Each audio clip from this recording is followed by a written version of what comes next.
Congratulations, Chancellor-Elect Folt.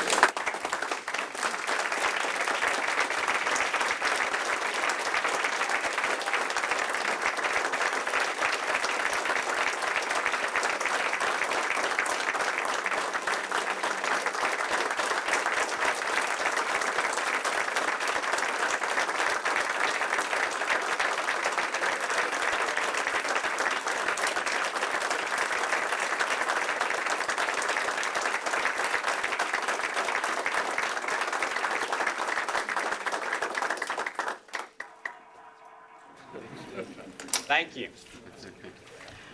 Wow. Thank you, everyone. I need to tell you that I still am fun to have dinner with, even though I study things like arsenic and rice. So. Oh, I just have to say I'm so deeply honored to have the opportunity and the privilege to lead the oldest and the finest public university in America, the University of North Carolina at Chapel Hill. I'm going to start by thanking some people who aren't here right now. I'm going to thank in advance the students and the faculty and the staff and indeed the wonderful state of North Carolina for embracing me. I look forward to working with you. It is deeply humbling to be the 11th chancellor of the first public university in America with its history of excellence, its living profile of accomplishment, and its immense promise. I'd like to thank the Board of Governors. I'm so grateful for your support and your leadership of the outstanding UNC system, clearly in your belief in its ability to really meet the needs and the dreams of the state for access to public education, in its ability to drive economic prosperity, and to continue North Carolina's more than 200 years of national leadership in educational innovation. I'd like to thank President Ross. Tom, you inspire me with your passion for UNC and its rich traditions, your love of the students and the diverse communities here, and I really do share your conviction about its place at the heart of North Carolina's past and its future. Thank you so much for your confidence in me, and I really do look forward to being part of your team. I'd like to thank Wade Hargrove, our chair of the Carolina Search Committee and the Board of Trustees. From the very moment I walked in the door for my very first meeting, you met me and extended me a very gracious and warm Carolina welcome, and I have only had that from every single person I've met so far. Thank you. And to the Search Committee, you spoke to me from your hearts. I really believed what you said when you talked about the importance of a public for the people. You shared your beliefs about the importance of the future of the UNC system of Carolina for the success of the state of North Carolina.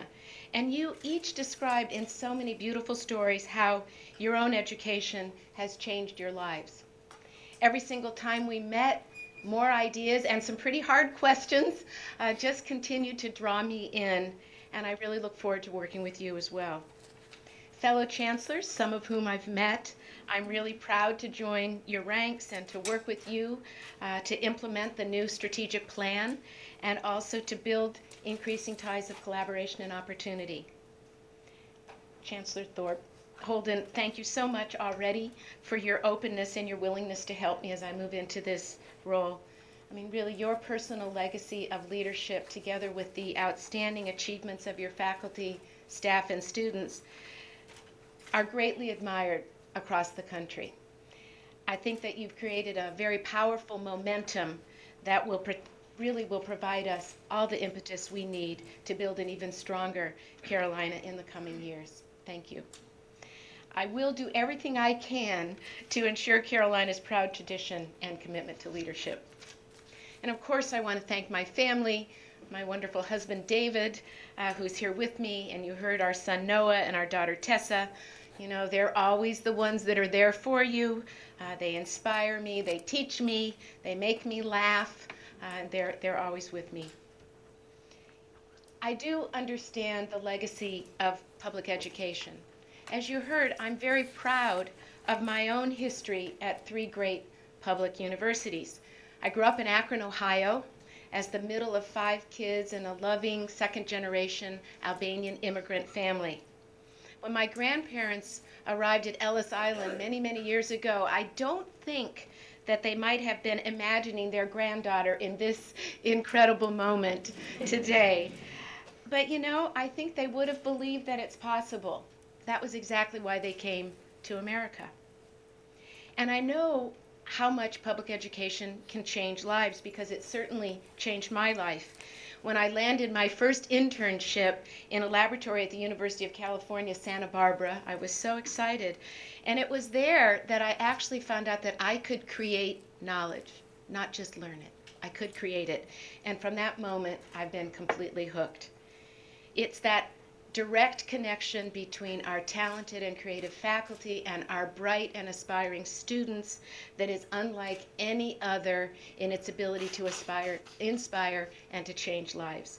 And I know from direct experience that Carolina has that same powerful influence on countless generations of students.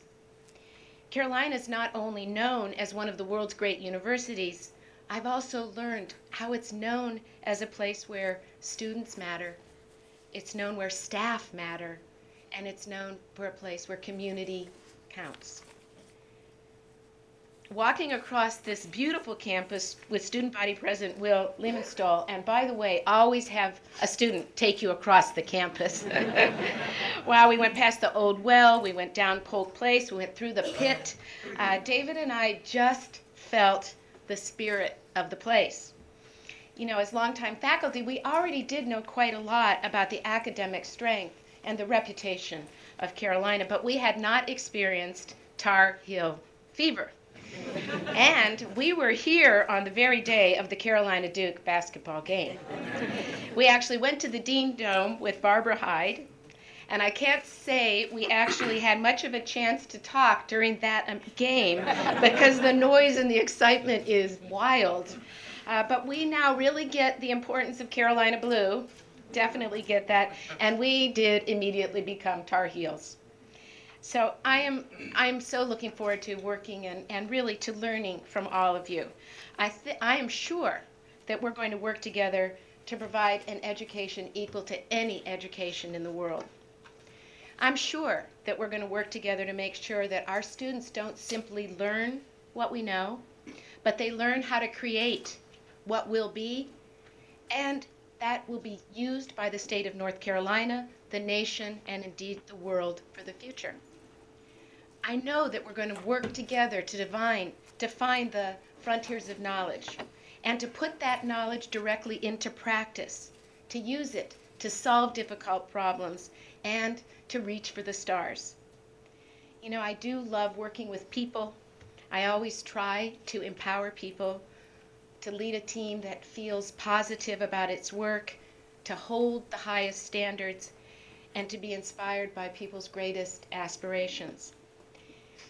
Working with Dartmouth College and its wonderful extended community has been so productive and fulfilling for me.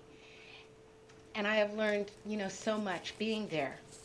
Although on the surface, Dartmouth and Carolina might seem very different, what they have at the core, what really makes both of them so vibrant, I believe is very similar. From the strength of our amazing traditions, to the commitment and the loyalty of our alumni and our communities, and to our very deep roots in the history, the educational history of our nation. I think we both have been striving for excellence for our students, to make sure our students, our faculty, and our communities become leaders in all aspects of their lives. So we know that this is a challenging moment for higher education in America, but I absolutely know that we're going to meet those challenges, and I believe that we will work together to fulfill the promise of this absolutely great university and wonderful system. Thank you so much for the privilege of joining you. Thank you.